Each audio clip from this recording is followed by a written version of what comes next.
everyone, it's Sarah or LavilyDay here with another video. Today Sam and I are going to go to Bunnings, which is a hardware store here in New Zealand, to try and find some MDF, which is like thin wood essentially, to make a room box or diorama. The other day I messaged KarenBJD over on Instagram. She also has a YouTube channel here, so I will link that down below. But anyway, I was messaging her asking questions about her diorama and how she did it because hers looks amazing. I thought she might have some tips and advice for me, and she was super helpful and has given me a lot of advice on what to do and what I might need. So I have a tentative shopping list and am going to just see what I can find. So I'm bringing you guys along with me for the ride, and hopefully we'll be able to find everything we need. And that's really all I have to say for now, so I'll see you at Bunnings.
Okay, so 3 trips in and out of Bunnings later, I think we have everything that we need. We were in there for 2 hours? You reckon 2 hours in Bunnings? Yeah, there was a sausage sizzle out front that we were going to visit, and then by the time we got there they had left, so that was kind of sad. We're going to go get lunch now because breakfast was a while ago and not really proper breakfast, so yeah. Something tells me that I'm not going to be bothered putting this together today. It's 2 o'clock, can't be bothered. But I will definitely set up, well, I'll try and set up my camera to show you how it works when I do get around to it. I didn't film much in Bunnings because that's awkward, but I did zip in at the end to try and show you where I got stuff from. That's all I've got for now, so see ya. Time for voiceover Sarah to take over. First, let's just go through and list everything that I bought or needed for this DIY. The first and most obvious thing are the MDF panels. Now I bought 4. 3 of them were 1200 by 900 by 6mm, one of which was cut to be a 900 by 900 square by a very kind store assistant. I don't have the means to cut it myself, so this was amazing. The 4th panel is 1200 by 900 by 18mm, aka thicker, because it's going to be the base. I got a pack of 25 M4 by 15mm bolts and nuts. Mine had round heads, but flat ones would have been better in hindsight. I bought a pack of 50 4-gauge 12mm timber screws, which is way more than I'd ever need, but hey, that's how many came in the pack I got. And then I got 10 angle brackets, 6 which had one longer side and 4 that had 2 sides that were shorter and of the same length. In addition to the building materials, I also had to buy a bunch of tools, including a drill, a 3.5mm drill bit, and a Phillips 1 screwdriver bit. Not including the tools, the shop came to about 97 New Zealand dollars. Anyway though, I start by marking out where I'm going to put the brackets on the base. I placed 2 on each edge, leaving one side that would have none, that'll be the front. On the short edges, I placed them 20 centimeters in from the outside, and on the long edges, I placed them 30 centimeters in. If you happen to be following this as a tutorial, I'm going to stop you here because the next thing I did was a mistake. I used my wood screws to attach the brackets so they were sitting flush. This was my error. I didn't realize until I flipped it over and started thinking about attaching the walls. It wasn't going to work.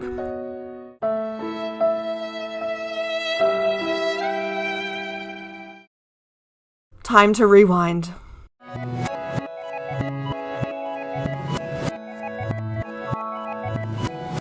Now let's try that again. This time I'm using the scrap piece that was cut off to make sure I attach the bracket whilst also leaving enough space for the walls to slot in. I mark all the holes with a pencil first and then screw them on with the wood screws.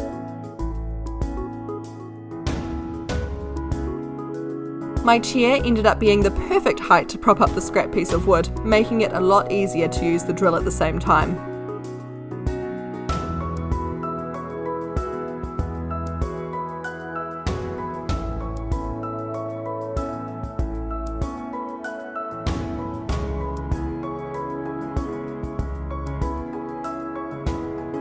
Okay, now I really am ready to attach the walls.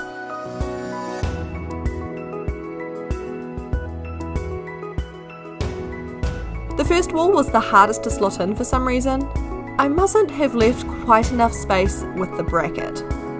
Oh well, nothing a bit of brute force persuasion can't fix. I lined it up best I could before pushing it down.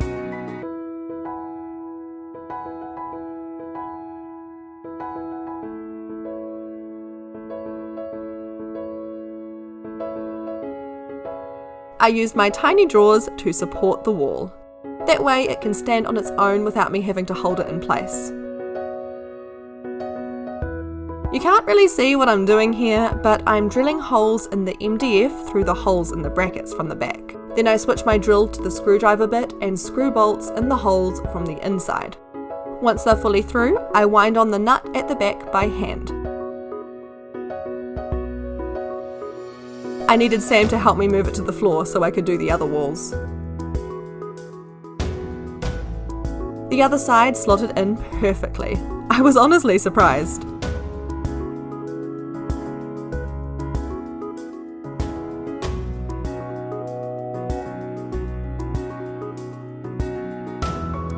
Once again, I drill the holes and then screw in the bolts.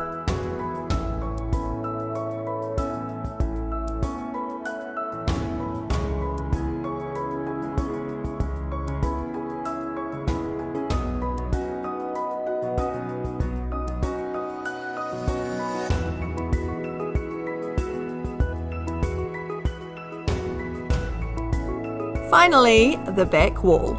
It's definitely looking box-like now. It took a bit of finagling to make sure it was lined up, but once that was sorted, it was just a case of screwing more holes and threading more bolts.